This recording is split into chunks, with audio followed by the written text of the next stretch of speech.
আমাদের প্রত্যেকের দেখা উচিত পরের বছর। ধরুন এই রমজান থেকে পরের রমজান, রমজান তো শেষ। ধরুন এই ডিসেম্বর থেকে পরের ডিসেম্বর, এই শীতকাল থেকে পরের শীতকাল। কিভাবে আমি একজন ভালো মুসলিম হতে পারি, আমি এখানে 3টা এরিয়া হাইলাইট করব। এখানে যারা লিখছেন শুধু 3টা ক্ষেত্র। আপনি নিজেকে একটা বাস্তবসম্মত উপায়ে যেন বলতে পারেন আমি অন্তত এই 3টা জায়গাতে আগের চেয়ে ভালো এবং উন্নতি করেছি। প্রথমটা হলো ইবাদত। আমার প্রথম চিন্তাই হবে ইবাদত নিয়ে। আমার ফজর নামাজ কি আগের চেয়ে ভালো হচ্ছে? আমি কি অন্তত ঈশা আর ফজরটা সময় মতো সঠিকভাবে আদায় করতে পারছি? পুরুষদেরকে বলছি, আমি কি ফজরের জন্য উঠতে পারছি এবং মসজিদে যেতে পারছি? হয়তো এটা প্রতিদিন করতে পারছেন না, কিন্তু এটাকে একটা লক্ষ্য হিসাবে নির্ধারণ করুন। আপনাকে রাতে তাড়াতাড়ি শুয়ে পড়তে হবে। তরুণরা, আমি বলছি আপনি জীবনে কিছুই ঠিকমতো করতে পারবেন না যদি তাড়াতাড়ি না শুয়ে পড়েন। রাতে যে হুক্কা নিয়ে ওইসব উচ্চমার্গীয় কথাবার্তা আপনারা বলেন, সেগুলো এই উম্মাহকে কোনো কিছুতে সক্রিয় করবে না। আমি বলছি ওই সমস্ত গম্ভীর আলোচনা, ভালো ভালো কথা, তারপর আপনারা সকাল 10টায় ঘুম থেকে উঠে ফজর পড়ছেন। আপনার গত রাতের শর্মা আর হুক্কা নিয়ে বিশদ আলোচনা, এই উম্মাহ কি ওগুলোর কারণে জাগবে মনে করেন? ঠিক সময় ঘুমোতে যান, তাড়াতাড়ি উঠুন, ঠিক মতো ফজর পড়ুন, সকালে কোরআন পড়ুন। ইন্না কুরআন আল ফাজরি কানা মাশহুদা। নিয়ম করে ঠিকঠাক মতো কোরআন পড়ুন। আমরা দুনিয়া বদলানোর কথা বলি, কিন্তু আমরা একটা দিনের কার্যক্রমও বদলাতে পারি না। আপনি যদি আপনার দিন বদলাতে পারেন, তাহলে আপনার বছরও বদলাতে পারবেন, আপনার জীবনও বদলাতে পারবেন। আপনাকে আপনার দিন দিয়েই শুরু করতে হবে। ইবাদত অর্থে আপনার সকালটাকে ফলপ্রসূ করতে হবে। ইবাদতের একটা অংশ হলো, আমি বিশেষ করে এখানে তাদের অন্তর্ভুক্ত করব যাদের দূরদর্শিতা আছে। আপনার দূরদর্শিতা, আপনার অনুপ্রেরণা আসবে কোরআনের মাধ্যমে। কোরআন আপনার হৃদয়ে থাকতে হবে। যতটুকু সম্ভব কোরআন মুখস্থ করার প্রজেক্ট শুরু করতে হবে আপনাকে। একেবারে যতটুকু পারেন, যত কমই হোক না কেন। আপনি যদি বেশি করে করতে পারেন তাহলে বেশি করেন, কিন্তু প্রতিদিন ফজরের সময় একটু কোরআন তেলাওয়াত, একটু মুখস্থ করা, এটাই আপনার দিনকে ভালোভাবে শুরু করবে। আর আমি আপনাকে গ্যারান্টি দিতে পারি, আপনি যদি এরকম করেন, শুধু সপ্তাহে একবার করে দেখেন, পার্থক্যটা আপনি দিনের বাকি সময় ধরে বুঝতে পারবেন। আপনি লক্ষ্য করবেন যে ওই দিনটাতে অনেক বেশি বারাকা আছে, আপনি অনেক বেশি কিছু শেষ করতে পারছেন, আপনার চারপাশে দরজা খুলে যাচ্ছে, অনেক সুযোগ তৈরি হচ্ছে, আপনার মন পরিষ্কার আর অনেক সৃষ্টিশীল আইডিয়া আসছে। আপনি দেখবেন আল্লাহ আপনাকে ওইসব কল্যাণ দিচ্ছেন এবং দরজা খুলে দিচ্ছেন যেগুলো আগে বন্ধ ছিল। কাজেই প্রথমটা, কতগুলো এরিয়া আমি যেন বলেছি? 3টা এরিয়া। প্রথমটা হলো ইবাদত। এটাই প্রথম এরিয়া যেটাতে আমি আরো ভালো করতে যাচ্ছি। দ্বিতীয় এরিয়া, যেটার জন্য সত্যি আপনাকে ভালোভাবে খাটতে হবে, এটার ব্যাপারে মাথা ব্যথা থাকতে হবে, সেটা হলো শিক্ষা, জ্ঞান। কিভাবে আমি এই এরিয়াতে আমার জ্ঞান বাড়াবো? আমি জ্ঞানকে ইবাদত থেকে আলাদা করে দেখি, কারণ কিছু কিছু মানুষ জ্ঞান অর্জনের উপর এত বেশি ফোকাস করে যে তাদের ইবাদতের অবস্থা হয় খুবই শোচনীয়। তারা ইবাদত করে না, তাদের ধারণা তাদের জ্ঞানই ইবাদতের শূন্যস্থান পূরণ করে দিবে। তারা অনেক তাফসির পড়ে, অনেক তাজউইদ জানে, কিন্তু তারা এমনকি তাদের সালাতেও কোনো মনোযোগই দেয় না। তাহলে সেই জ্ঞান আছে কিসের জন্য? আমি অগ্রাধিকার ভিত্তিতে এগুলো উল্লেখ করেছি। প্রথমটা ইবাদত, দ্বিতীয়টা জ্ঞান। আমি বলছি না যে আপনারা আলেম হন এবং শরীয়তের উপরে ডিগ্রি নিন। যারা করছেন তাদেরকে অভিনন্দন জানাই। আমি এখানে সবার কথা বলছি।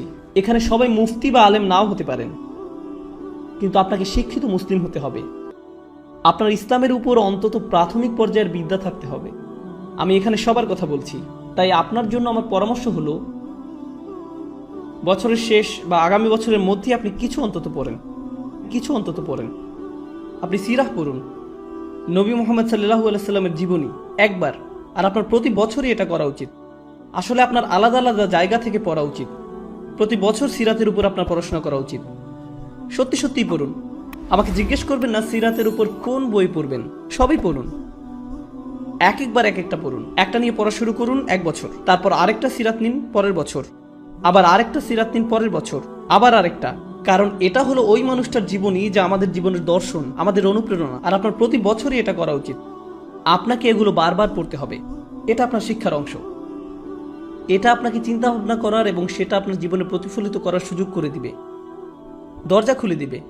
সিরাত পড়লে এর মধ্যেই পাবেন কিছু সহজলভ্য এবং অসাধারণ রিসোর্স। আমার মনে হয় না এগুলো খুঁজে পেতে আপনার কষ্ট হবে ইনশাআল্লাহ। একই সাথে আপনার কিছু বাস্তবিক অর্জন থাকতে হবে। একই বছর আপনাকে প্রকৃত অর্থেই কোরআন থেকে কিছু অর্জন করতে হবে। আমি এখনো জ্ঞানের এরিয়ার ভিতরে আছি। প্রথম এরিয়া হলো ইবাদত, আর দ্বিতীয়টা হলো জ্ঞান বা শিক্ষা, এই এরিয়াতেই আপনাকে কোরআন থেকে কিছু প্রকৃত মুনাফার ক্ষেত্র তৈরি করতে হবে। ধরুন এই বছর আপনি ঠিক করলেন আপনি সূরা কাহফ মুখস্থ করবেন, কাজে এটা একটা লক্ষ্য স্থির করুন। এই বছর আমি সূরা কাহফ মুখস্থ করব। তার মানে হলো আমি এই সূরা মুখস্থ করব, এর অনুবাদ পড়ব, এর তাফসীর পড়ব, এটা শব্দগুলোর অর্থ বুঝব, সূরা কাহফের উপর লেকচারগুলো, প্রবন্ধ, পেপার যাই পাওয়া যায় তার সবই নিব, সবই শেষ করব। আমার জন্য এটাই সূরা কাহফের বছর।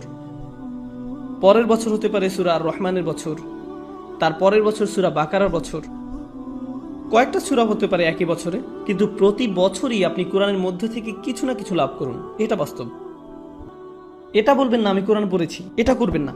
যে কোনো একটা প্যাসেজ নিয়ে পড়া শুরু করলেন, একটা সূরা বা কয়েকটা সূরা নিন, সেগুলোতে ফোকাস করুন। মুসলিম যুবকদের জন্য আমার সবচেয়ে বড় সমালোচনা হলো যে তারা ফোকাস করে না, একটা বিষয়ের উপর ফোকাস করেন, এটা ভালোভাবে বুঝেন। পরে যখন আপনি দেখবেন আপনি বলবেন আলহামদুলিল্লাহ এই বছর আমি আরো একটা সূরা মুখস্থ করেছি, আরো 2টা সূরা মুখস্থ করেছি, আরো 3টা সূরা মুখস্থ করেছি। আর যখন আপনি কোনো একটা সূরা পড়েন শুধু এটার অর্থ মুখস্থ করবেন না। কোনো ছাত্র আমাকে এসে জিজ্ঞেস করে আপনার ধারণা কোনটা বেশি গুরুত্বপূর্ণ, কোরআন বোঝা নাকি মুখস্থ করা? আমি বলি কিভাবে আপনি ভাবেন যে এই দুটো আলাদা? কেন এরকম মনে করেন? আপনি জানেন কেন আমরা কোরআন মুখস্থ করি? যেন আমরা বারবার সেটা বলি। আর যখন আপনি কিছু বারবার বলতে থাকেন তখন সেটা নিয়ে আরো বেশি চিন্তা করার এবং সেটা আপনার কাজে প্রতিফলিত করার ব্যবস্থা করে দেন আল্লাহ। যখন আপনি কোনো কিছু 10 বার বলতে থাকেন তখন আপনি এমন কিছু লক্ষ্য করেন যা আপনি 9 বার বলার সময় করেননি। আল্লাহ আরো অনেক দরজা খুলে দেন। আল্লাহে কোরআনের জন্য এটা খুবই সত্য। যত বেশি আপনি পড়বেন তত বেশি বুঝবেন, আর যত কম পড়বেন তত কম বুঝবেন। এটা অন্য কোনো বইয়ের মতো না। কোরআন বোঝার ভিত্তি হলো কোরআন মুখস্থ করা। আল্লাহ আরো অনেক দরজা খুলে দেন। আল্লাহে কোরআনের জন্য এটা খুবই সত্য। কাজেই যে সূরা আপনি পড়তে ও বুঝতে চাচ্ছেন ভালো হয় সেটা মুখস্থ করে ফেললে। এই দুটো সবার আগে। তো আমি সিরাত নিয়ে বললাম আর কোরআন নিয়ে বললাম। এবার ইলেকটিভ বা নির্বাচক, ধরেন এটা আপনাদের জন্য এই বছরের ইসলামিক সেমিস্টার। এই সেমিস্টারে ঐচ্ছিক কাজে যুক্ত করেন। অন্তত 3 থেকে 4টা দোয়া আপনি পড়লেন, মুখস্থ করলেন, আর সেগুলো আপনার দিনের একটা অংশ হয়ে গেল। নবী সাল্লাল্লাহু আলাইহি সাল্লামের কিছু দোয়া মুখস্থ করা, এটা এক সময় আপনার দিনেরই অংশ হয়ে যাবে। এখন আমি জ্ঞানের সাথে সেটার চর্চাও সংযুক্ত করেছি। এ ধরনের জিনিসগুলো আপনি যুক্ত করে নিতে পারেন। আসলে এই 3টা এরিয়া যে আমি বলছি, আমি অন্যগুলো কিন্তু উল্লেখও করিনি। আমি জানি ফিকহ, আকীদা, তাফসীর এগুলোও জ্ঞানের অংশ, কিন্তু আমি শুধু 3টা এরিয়ার কথা বলেছি ইচ্ছা করেই। কারণ এই 3টা জিনিসই সরাসরি আপনাকে ভালো মুসলিম করে তুলবে। সাথে সাথে এগুলোর একটা কার্যকরী প্রভাব আপনার উপর পড়বে। আপনার সালাত আগের চেয়ে আরো বেশি ভালো হবে, কারণ আপনি যে কোরআন পড়ছেন সেটা আপনি এখন বুঝেন। নবী সাল্লাল্লাহু আলাইহি সাল্লামের জন্য আপনার ভালোবাসা বাড়ছে, কারণ আপনি তার জীবনী প্রতি বছর পড়ছেন। কাজেই যতবার আপনি সালাওয়াত পড়বেন এটা আরো আন্তরিক হবে। এই সালাওয়াত আপনি আরো গভীরভাবে অনুভব করবেন। দোয়ার জ্ঞান আপনাকে আল্লাহর আরো কাছে নিয়ে আসছে, কারণ এখন আপনি জানেন আপনি তার কাছে কি চাচ্ছেন। এটাই হলো জ্ঞান। তো প্রথমটা ছিল ইবাদত আর দ্বিতীয়টা হলো জ্ঞান। আশা করি আপনারা দেখেছেন কিভাবে আমি এই দুটোকে একীভূত করলাম। যদিও আমি প্রত্যেকটাকে আলাদা রেখেছি, একটা অন্যটাকে সাহায্য করেছে। আপনার জ্ঞান যদি আপনার ইবাদতকে সাহায্য না করে, আমি জানি না সেটা আসলে সত্যিকারের জ্ঞান কিনা। আমি জানি না দিনের ব্যাপারে এটা আসলে সত্যিকারের জ্ঞান কিনা। এরপর আছে তৃতীয় এরিয়া, এটা হলো সার্ভিস বা সেবা। ওইখানে আপনাকে বুঝতে হবে, কিছু সময় ঠিক করে নিতে হবে। সপ্তাহে 1 দিন, হয়তো সাপ্তাহিক ছুটির দিন, কিংবা মাসে 1 বার আপনাকে কিছু সেবামূলক কাজ করতে হবে। মানে মানুষকে সাহায্য করা। তার মানে এই না যে আপনাকে এটা ইসলামিক ব্যানারের মধ্যেই করতে হবে। আপনি যদি স্বেচ্ছাসেবা দিতে চান, মানবতার জন্য কিছু করতে চান, এটা দেখতে খুবই ভালো লাগবে যে একজন মানুষকে আপনি সাহায্য করছেন। খুবই ভালো লাগবে। আমাদের সবকিছু নিজেদের ব্যানারেই করতে হবে এমন কোনো কথা নেই। মহৎ উদ্দেশ্যেই ভালো কাজই, সেটা খ্রিস্টানরাই করুক, ইহুদিরাই করুক, আর গেটস ফাউন্ডেশনই করুক, সেটা কোনো ব্যাপার না। যদি উদ্দেশ্য ভালো থাকে আপনি সেটাই অংশ নিতে পারেন। আসলে ব্যক্তিগতভাবে আমি মুসলিমদেরকে পরামর্শ দেই সেসব ভালো কাজে অংশ নিতে যেগুলো অমুসলিমদের দ্বারা পরিচালিত হয়, যেন তারা দেখে যে মুসলিমরাও এসব ব্যাপারে কেয়ার করে এবং এর মাধ্যমে তারাও সুযোগ পাবে ইসলামের ব্যাপারে প্রশ্ন করতে। এটা তাদের একটা সুযোগ দেয়। কাজে স্বেচ্ছাসেবা দিন, সাহায্য করুন, এমন কিছুর অংশ হন যেটা আপনার মনপ্রাণে ভালো লাগে।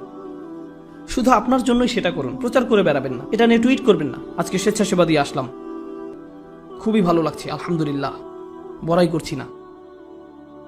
এরকম করবেন না। শুধু আপনার জন্যই করুন। এটা আপনাকে একজন ভালো মানুষ করবে, একজন ভালো ব্যক্তিতে পরিণত হবেন আপনি। আর বাবা মায়েরা আপনাদের যাদের বাচ্চা আছে, বিশেষত টিন এজ ছেলে মেয়ে, আপনি যদি তাদেরকে এই ধরনের কাজে উৎসাহ দিতে পারেন, কাউকে সাহায্য করার কোনো বিষয়ে জড়িত হওয়া আসলে টিন এজ বাচ্চাদের জন্য খুবই গুরুত্বপূর্ণ। এটা তাদের মানসিক পরিপক্কতা তৈরি হওয়ার একটা অংশ। কারণ টিন এজ তরুণরা শুধু মুসলিম তরুণরাই না, সাধারণভাবে সব তরুণরাই আত্মনিমগ্ন থাকে। তাদের দুনিয়াটা তাদের নিয়ে।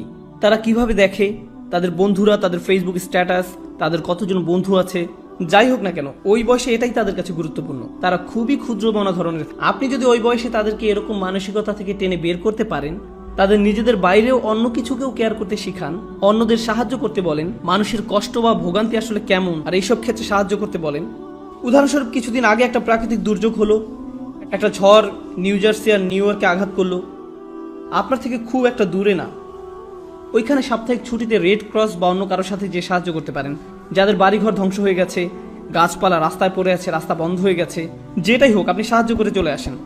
আপনি যদি সেটা করেন, আমি আপনাকে বলছি এটা আপনাকে আল্লাহর যত নিকটে নিবে আর কোনো কিছুই ততটা করবে না। আপনি যদি এই তিনটা জিনিস করেন, আপনি তাহলে অন্তত মূল ভিত্তিটা স্থাপন করলেন জীবনে কিভাবে ভালো করা যায়।